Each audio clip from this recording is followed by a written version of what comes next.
ISROയുടെ പുതിയ ചെയർമാനായി doctor V Narayanan ചുമതലയേൽക്കും. ഇപ്പോഴത്തെ ചെയർമാൻ ഡോക്ടർ എസ് സോമനാഥിന്റെ കാലാവധി കഴിയുന്ന സാഹചര്യത്തിലാണ് പുതിയ നിയമനം. ബഹിരാകാശ വകുപ്പ് സെക്രട്ടറി, ബഹിരാകാശ കമ്മീഷൻ ചെയർമാൻ എന്നീ ചുമതലകളും പുതുതായി നൽകും. പുതിയ സ്ഥാനം വലിയ ബഹുമതിയാണെന്ന് ഡോക്ടർ വി നാരായണൻ പ്രതികരിച്ചു. വിക്രം സാരാഭായി ഉൾപ്പെടെയുള്ള പ്രമുഖരിരുന്ന സ്ഥാനത്തേക്ക് പരിഗണിച്ചതിൽ അദ്ദേഹം രാജ്യത്തോട് നന്ദി അറിയിച്ചു. നിലവിൽ Thiruvananthapuram Valiyamala liquid propulsion system centre ഡയറക്ടറാണ്.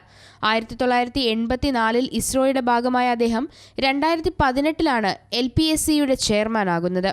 4 പതിറ്റാണ്ടോളം നീണ്ട കരിയറിൽ ഇസ്രോയുടെ വിവിധ വകുപ്പുകളിൽ സേവനമനുഷ്ഠിച്ചിട്ടുണ്ട്. വിവിധ ദൗത്യങ്ങൾക്കായി ഡോക്ടർ വി നാരായണന്റെ നേതൃത്വത്തിൽ ഇതുവരെ 183 LPSC പവർ പ്ലാന്റുകളാണ് നിർമ്മിച്ചിട്ടുള്ളത്. രാജ്യത്തിന്റെ കരുത്തുറ്റ വിക്ഷേപണ വാഹനമായ LVM-3യുടെ C-25 ക്രയോജനിക് പ്രോജക്ട് നിർമ്മിക്കുന്നതിന് നേതൃത്വം നൽകിയതും അദ്ദേഹമായിരുന്നു. ആദിത്യ L1, ചന്ദ്രയാൻ 2, ചന്ദ്രയാൻ 3 തുടങ്ങിയ തന്ത്രപ്രധാനമായ ദൗത്യങ്ങൾക്ക് പ്രൊപ്പൽഷൻ സിസ്റ്റം തയ്യാറാക്കിയതിന് പിന്നിലും ഡോക്ടർ നാരായണന്റെ നേതൃപാടവം ഉണ്ടായിരുന്നു. നാഗർകോവിൽ സ്വദേശിയായ ഡോക്ടർ വി നാരായണൻ ഖരഗ്പൂരിലെ IITയിൽ നിന്ന് ക്രയോജനിക് എഞ്ചിനീയറിംഗിൽ M.Techും എയ്റോസ്പേസ് എഞ്ചിനീയറിംഗിൽ PhDയും പൂർത്തിയാക്കി. ആസ്ട്രോണമിക്കൽ സൊസൈറ്റി ഓഫ് ഇന്ത്യയുടെ ഗോൾഡ് മെഡൽ, NDRFന്റെ നാഷണൽ ഡിസൈൻ അവാർഡ് എന്നിവയും അദ്ദേഹത്തിന് ലഭിച്ചിട്ടുണ്ട്. ഇന്ത്യയുടെ സ്വപ്നമായ ഗഗൻയാൻ പദ്ധതി ഉൾപ്പെടെയാണ് ഡോക്ടർ വി നാരായണന് മുന്നിലുള്ളത്.